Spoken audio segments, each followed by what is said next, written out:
Sure does look creepy these days.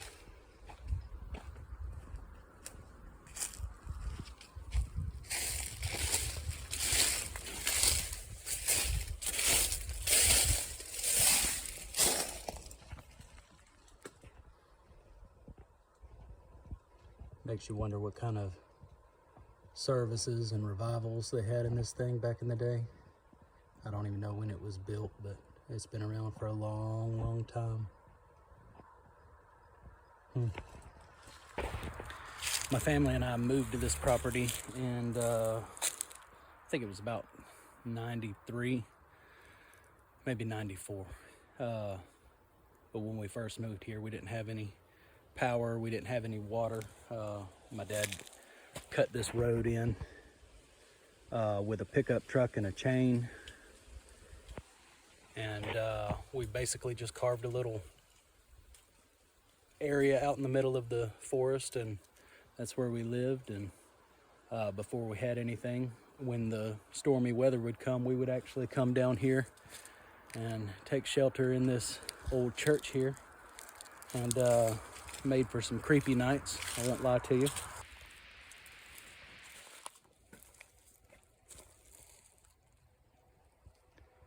What you see there is all of the busted up brick and cinder block. We've been fighting erosion on this hill for, well, since the road got cut in.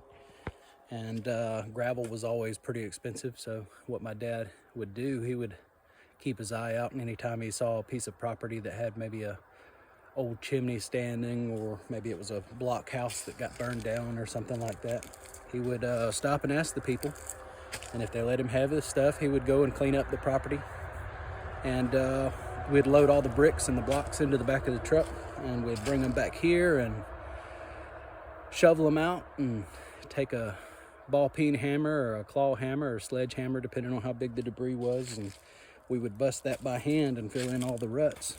So altogether there's probably 12 to 15 brick and block houses that have been beat into this driveway over the years. And yeah, it never really did slow the water down all that much, but recently a friend of mine let me use a skid steer, and that seems to have done the trick. I cut in some terraces to redirect that water and slow it down a little bit so it doesn't cut as many ruts in. So Brian, if you're listening, I appreciate you, man. I love you. That was a big help. And also he helped me to clear out quite a bit of property out here. Been wanting to do that for a long time now. Believe it or not, after all these years, the original home is still here, and it's in about as good a shape as it always was. Hasn't really changed all that much. Here it is. Looks just as good as it ever did. Right about here, we had a mattress. It was on the ground. Then we had a tent wall that covered us and kept us dry. And that's where we lived for the first little while, until we got our first little camper trailer to live in. And it was about a 45-foot Airstream camper, and there was 5 of us living in it. So you could probably imagine just how crowded that was. And it was a long time before we got power and water out here. So we had to haul water in from town a lot of times, put them into these little, I don't know what they're called, but they're shower bags. You fill the bag up and you hang it in a tree during the day so it warms up a little bit, and that's what you take your shower in. And I'm gonna tell you something, that water never did get warm. If anything, it was just less cold. And yeah, so we showered there. We did the outhouse thing, and we were super fancy. We were the only people around that I know of that had a outhouse with shag carpet. The shag carpet was the door, but it had shag carpet. And wasn't nothing glamorous about it. But yeah, it took us a long time to get things really set up around here and get water going, get power going, and that kind of stuff. We just it was just life for us. You know, it wasn't like we were homeless. We had a home, we just didn't have a house a little bit of the time, and we had to do things the old-fashioned way. And my dad was a real resourceful person. My brother was too, or is too. And yeah, they pretty much cleared all this land with just a couple of chainsaws and a few axes, and cut us a hole out here in the middle of the woods. And yeah, we've called it home ever since. I can't really imagine leaving and going somewhere else. Every time I think about that, it makes my stomach turn, just because I'm a little bit wild that way. I've been here for so long. I've grown a little feral, a little connected to the land, I guess. This whole thing that you see behind me here is the boat we used while we were commercial fishing. Commercial catfish is what we were doing, and we would catch the fish and process them and sell them to markets and different things. And we did that for as long as I could remember, up until I was in my mid-20s. After my dad passed, I kept the business going as long as I could stand to. And then one day I went out in this thing, and I guess it had bounced on the trailer or something and split the fiberglass on the bottom. And I had just pulled maybe 4,000 hooks on trout lines, and I had maybe 400 pounds of fish in this bay you see here, and was pretty weighted down. And as I was pulling my last lines in, I realized that the water was rising up around my ankles a little bit, and didn't take long to figure out that I had a problem. So I grabbed the old trusty coffee can there and started bailing water about as fast as I could as I started the motor and tried to get myself out of there. And I had just enough time to get it back to the boat dock and beached it before it had a chance to sink. And I bailed the water out of it and got the fish out of it and everything so that I could get it floating again, and got it on the trailer and got it home. And that's when the old girl retired. It probably could have been fixed, but I think I'd gotten to a point where I'd about had it with the commercial fishing.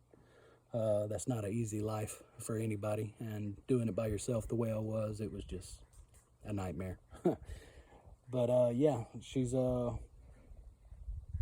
just been sitting here gathering weeds ever since, and I should probably get rid of it, but just not ready to do that yet. One day I might think of something cool to do with it, or I may decide to try to rework the glass and get her floating again and just use it as my own personal little fish gatherer. She was a good boat, and I think my dad and a friend of ours got it out of Pensacola, Florida, somewhere down there. They brought it up here in the back of a box truck, and we unloaded it by hand onto a trailer, and yeah, we started fishing with it. And boy, she's seen more fish than the bottom of the Titanic, I guarantee you that. Well, maybe not, but you know, get what I'm saying. Got a little bit of protein power going on here. Built this probably the beginning of last year, and we started out with 3 girls, and we had two boys. No, we had 3 boys when we first started, but one of them mysteriously disappeared, and he was delicious. But yeah, and we have some little baby bunnies. Everybody likes to see some baby bunnies.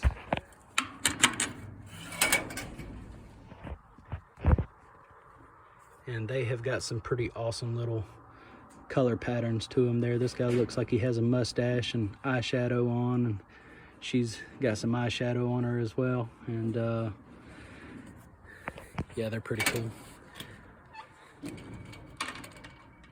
We're gonna have to figure out some stuff for getting them ready for the cold weather that's coming. But also, we kind of, before we put the rabbit pen in, we had fenced this off, and we were intending on getting goats. But yeah, we just did too much traveling, and I didn't know of anybody that could come and take care of that kind of stuff while we were gone, and I wasn't about to just leave them unattended for any length of time. Even a few days would be kind of hard to do. But yeah, we've settled in and we're going to be staying home a lot more. So that's coming in the near future too. We're going to get some goats out here. We're going to set up some goat pens and try to do the goat milk thing, and you know, just have some extra stuff running around. And it's been a long time since I've eaten goat, but I think I would like to have that extra protein in the freezer as well. We're pretty good about, you know, filling in the gap in our diet with a lot of catfish and deer and hog and just all kinds of different things. So between the chickens and the rabbits and the goats, and the fish and the deer and the hog and whatever else that crawls, slithers, or hops, you know, if it moves, there's a good chance I'll eat it. But yeah, I just want to add that one extra thing around here, and looking forward to doing that. So we'll be put some content up here pretty soon that has that stuff in it as well. Yeah, this here where you see my girls, this is where the old trailer used to sit, the first one that we ever got. Yeah, and I wound up retiring that about 7-8 years ago.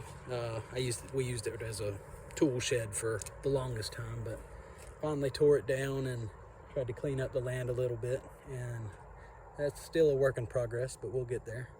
But since I've been married to my wife, we've been working hard to just try to turn this place into something that we can be proud of.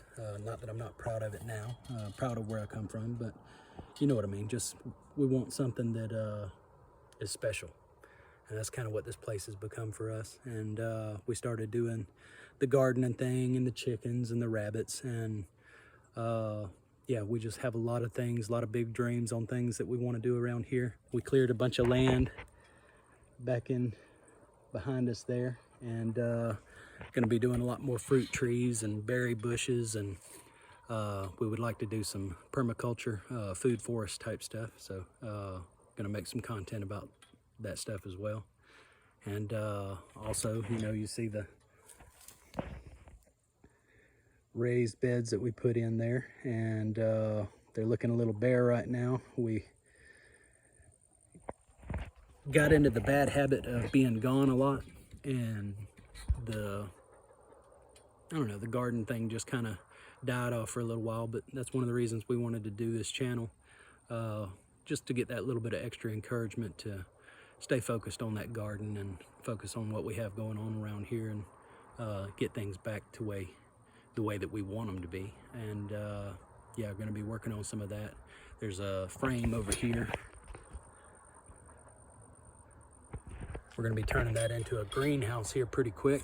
The last storm that went through, or hurricane that went through the Augusta area, did a lot of damage, and one of the things that got damaged was my grandfather, or my wife's grandfather, but my grandfather.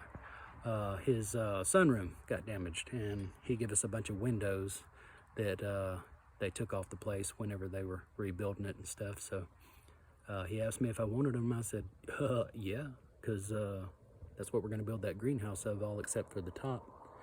And going to be starting that project here pretty quick too. This here's our first little apple tree that we put in, and yeah, it hasn't picked up a whole lot of size yet, but it won't be long, and hopefully we'll be getting some apples off that rascal here, and looking forward to that. But I wanted to do a walkthrough on the garden area. What we have here, we've got a little archway set up with some muscadine vines, and we put in some nice gravel path to try to combat the weeds and stuff that was trying to take us over, because this area is kind of wild. Right now all we have is a little bit of garlic in the bed to get started with. We haven't had a chance to get started with too much just yet, but we're going to be doing a lot of that kind of stuff, and we'll bring y'all along for the ride if you want to see. You know, we put some arches in for the but the cucumbers and stuff like that to climb on, and have some pictures of when we first set it up that are pretty nice. But it's gone downhill, so it's time to get this thing whipped back into shape. The trash that you see there when we had our garlic in the bed last year. We had that big snow come, and just wanted to put like a little plastic roof or something on it to shed the snow off so it didn't smother the garlic out. And it did its job, but we've neglected it, and it dilapidated, and yeah, it's time to get all that cleaned back up and get that off of there and get some winter crops or cool weather crops in, and get this thing going again. You follow the path around. We built this for our tomato beds last year, and we just had one of those cold, well, not cold, but rainy and wet seasons, and tomatoes, we just didn't do very good with them. The year before we did excellent on them, but seems like this year we just had a lot of blight issues. We had a lot of hornworms to deal with, and again, you know, we were traveling too much and not being able to focus on them the way that we wanted to. So we're going to be getting that going again and get this bed prepped and get that soil looking good for the tomatoes for the coming spring. And what we have here is an asparagus bed that this that you see here, this is all the asparagus that we're just letting it grow up and put a lot of energy down into those roots so that we can start eating those things here pretty soon too. Some of it's been in there for about 5 years, so it's about time for it to really have enough energy to push out those shoots and supply our diet. And what we have here is what's left of our sweet potato bed after we just dug it up the other day. And man, some of those sweet potatoes were as long as my arm, and I mean, it was wild. I'll try to post a picture so that you can see what I'm talking about. But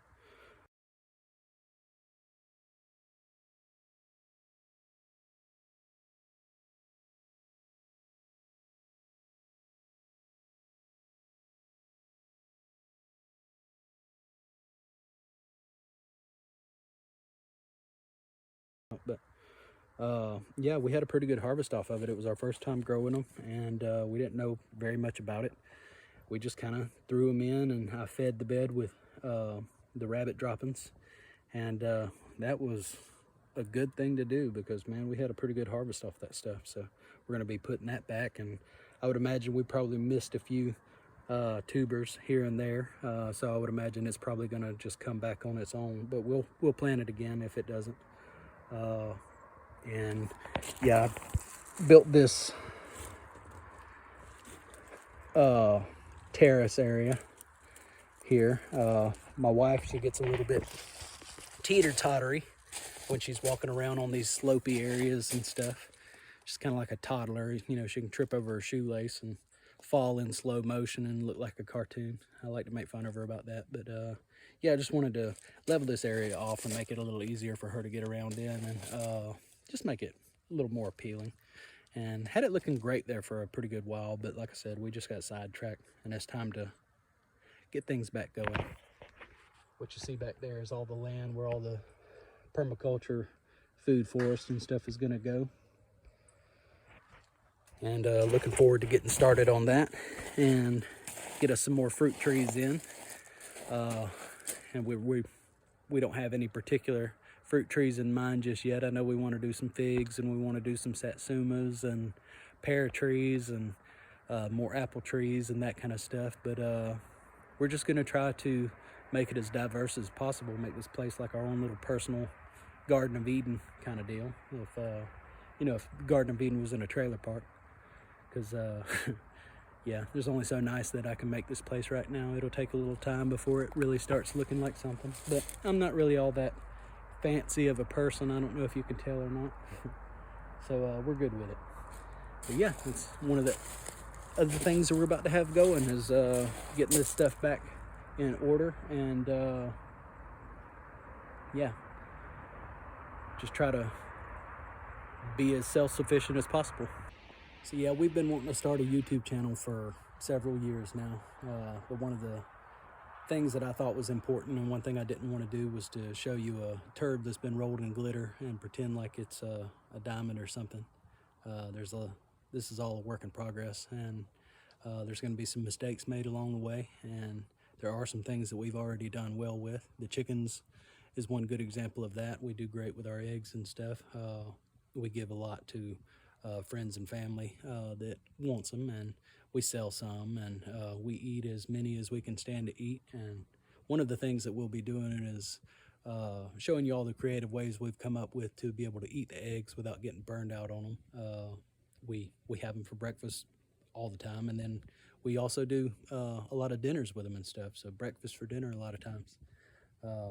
Yeah, I mean, we love them, so we might as well use them, as many of them as possible anyway. But yeah, I just wanted to show you the state of things as it is now, not try to sugarcoat it or make it out like it's something fancy, like we've been homesteading for years and years and years. We have a little bit more of a primitive lifestyle than a lot of people, but we have some work to do, and we have big hopes and dreams for where we want this to go. And by doing this YouTube channel, I wanted to give me a reason to really focus on it, and just to kind of document things as they go, so that I can show where we come from and where we wind up, for whether it's good or bad. You know, we'll have that to go back to and enjoy and share with people, and I'm looking forward to hearing your opinions and comments and everything, even if it's something that I disagree with. You know, I don't care. People have disagreed with me before. It's no big deal. So yeah, I'm looking forward to getting a lot more content made and get it out there, and see where things go and where things lead. And I appreciate you joining me on the journey, and I hope I don't let you down and show you some content that's actually enjoyable to watch. It's not going to be glamorous all the time, and stuff with me rarely is, but yeah, I think it'll be enjoyable. I think we're going to have fun doing it. I think you're going to have fun watching it if you like that kind of stuff. And yeah, just want to show that you don't need $1 million to feel like $1 million. We're going to be proud of what we have, and we're going to turn it into something. It's just going to take a little grunt work to do it. So stick around. We'll keep doing it.